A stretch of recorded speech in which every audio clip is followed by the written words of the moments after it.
2D phase diagrams. And specifically, we introduced isobars and isotherms and what does a saturation region look like on those diagrams.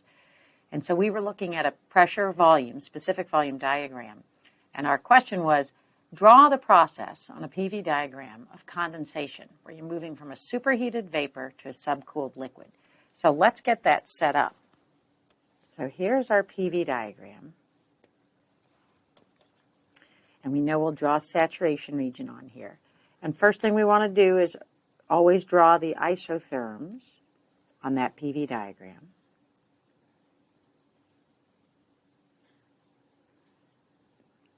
Okay, so now we're oriented. So the question was, draw condensation. So hopefully we remember that this is gas phase over here, the vapor phase region. This is a saturation region, or the dome. And here's the liquid region. And I've cheated now, and I'm not including the solid phase region, because again, we're not going to really use solid materials on phase diagrams. So the question was, draw the condensation process. So we know that we're going to move from a gas to a liquid. And the trickier part here, it isn't all that tricky, but the trickier part of this is to recognize I haven't told you what the process was. So a lot of people will intuitively say, okay, well, we know we need to start in the superheat region. I told you that, right? It's a superheated vapor. So we're going to start somewhere out here on the right side of that diagram. And then we're going to end in the subcooled region. And again, intuitively, what a lot of people will do is just like we did in our example we were talking about in the last segment, is you would draw a process that's a constant pressure process. But it doesn't have to be a constant pressure process, right? I could have a process that goes from this state to this state in a straight line. I could have a process that goes from this state to this state in some sort of clever complex function. So again, connecting them, we can define the endpoints. That's straightforward because we've already been told it's a superheated vapor and we know it's going into the subcooled liquid region. The trickier part is I haven't given you enough information for you to say what the process looks like. So that's kind of my trickier part. And hopefully you saw that as you drew the endpoints, you're like, hey, how do I connect these? What's the process that connects them? I could even have a process, for example, that connects to the same two endpoints, but takes two different pathways. Okay, so that gets us thinking about, sometimes these are very obvious, the types of diagrams that we want to draw, and sometimes we have to think a little bit more about them.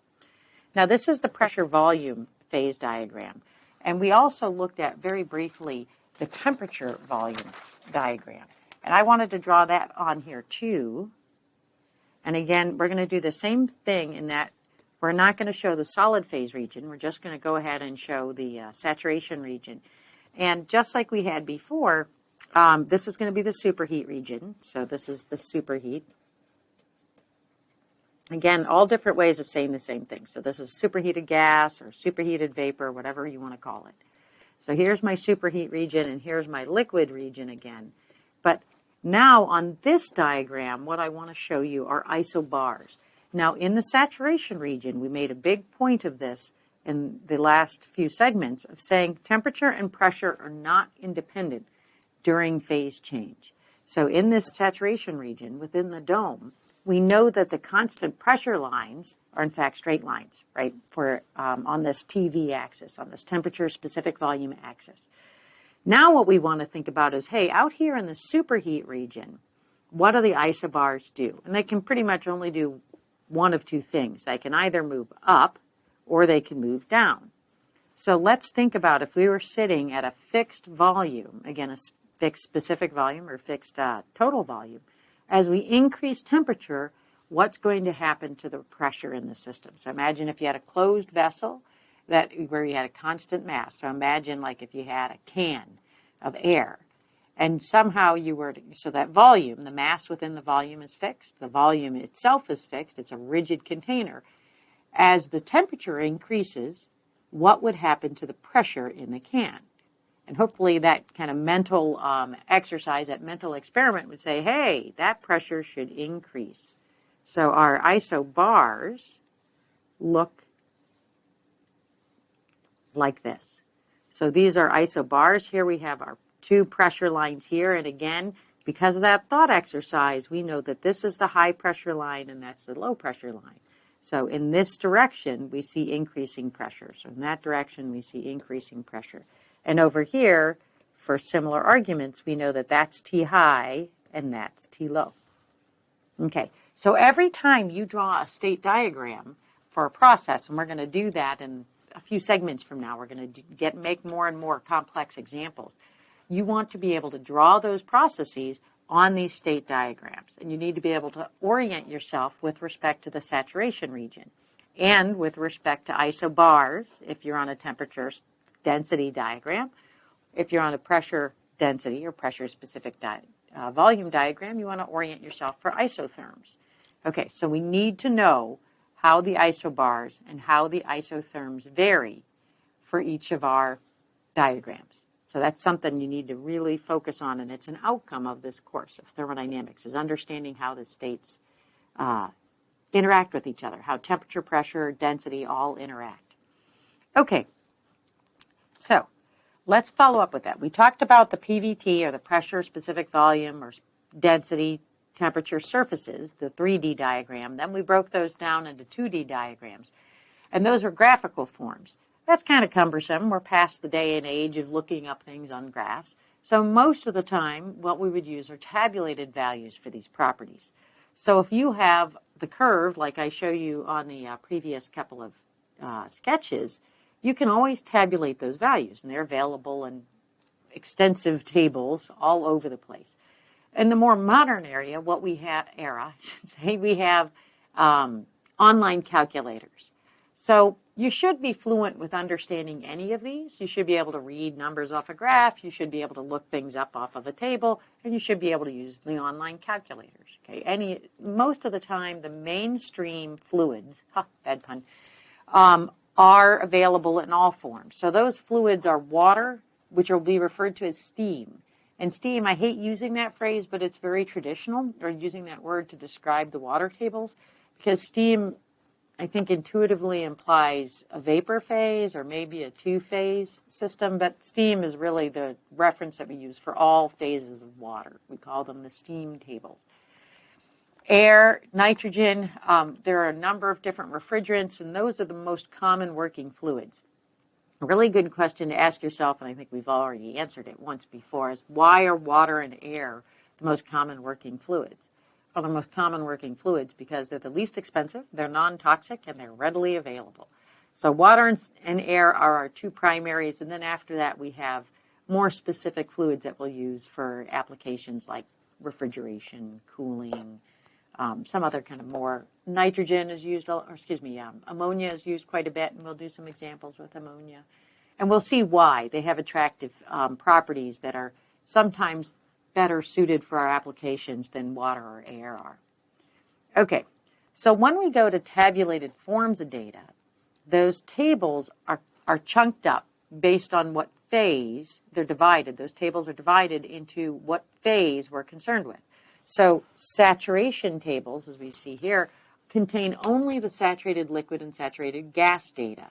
So what they do, they're kind of interesting, is that, so let's go back to our PV diagram here, is that all the information we need, here's my PV diagram, here's my critical point. Remember that this line here is the line of saturated liquid. So this is the saturated liquid line. And this line here is the saturated vapor line. Okay. And we remember, if you recall, we said, hey, if you're within, let's say, a constant pressure region, or if you're on a constant pressure process that moves between a saturated vapor and a saturated liquid, that within the PV diagram, we know, of course, that this is going to be a constant temperature line. And where you are along this line is uniquely defined by the quality. That was the X variable we introduced last time. And recall, the quality is simply a fraction that tells us how much vapor is present relative to the total mass in the system. So it's, which in the case of a phase change between a liquid and a gas, is simply the sum of the mass in the liquid phase and the sum of the mass in the vapor phase. So if we have a fully saturated vapor, we know that the quality is equal to 1, and if we have a fully saturated liquid, we know the quality is equal to 0. So that means if I need any state information within the dome, all I need are the saturated liquid data the saturated vapor data, and the quality. So the saturation tables only include the information along these lines. They don't fill in the details in the middle. We're expected to do that using the quality. Okay, so let's follow up on that. Okay, so for the specific volume, we know that if we have a system, and I'm going to use the subscript total to denote the amount of specific volume that's in the vapor phase plus the amount that's in the liquid phase. So we know that that's going to be equal to the sum of those two components. So that's going to be, if we take the definition of the total volume, okay, the specific volume by definition is the total volume normalized by the total mass in the system. And that's going to consist of the liquid volume divided by the total mass plus the the volume of the vapor phase materials divided by the total mass. But we know that the volume of the liquid is simply the mass of the liquid times the volume of the liquid. And again, tradition, I don't like this notation, but we will follow tradition. The mass of the liquid is defined as V subscript F, and I think it's because fluid, but remember I said fluid really includes anything that's a gas phase or liquid. By tradition, when we use the subscript VF in thermodynamics, it's referring to these the saturated liquid conditions. Okay, so this would be the line that describes VF. This would be the line that describes VG, and again, that's gas phase. So that one kind of makes sense to us. So we can write this expression where the total volume is equal to the mass of the liquid times the saturated liquid specific volume, and similarly, the volume of the vapor is equal to the mass of the vapor times Vg, the specific volume of the gas. We take these expressions, plug them back into this expression here, and what we find is that V total is equal to the mass of the liquid divided by M total times Vf plus the mass of the vapor divided by M total times Vg. So something looks pretty familiar in these expressions. We look at these ratios here. We come back and look at the definition of the quality, and we say, hey, look, that's simply telling us that the total volume in the system is simply 1 minus the quality times the saturated fluid or saturated liquid, specific volume, plus the quality times the saturated gas, specific volume. Okay? So, for any system that exists within the saturation region, I simply look up the saturated liquid specific volume or the saturated liquid properties, and then I look up the saturated vapor properties, and I use the quality to tell me what the actual value of the property is within the saturation region.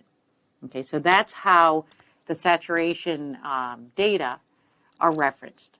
And if you see steam tables or saturation tables, that's how you're going to use the saturation tables.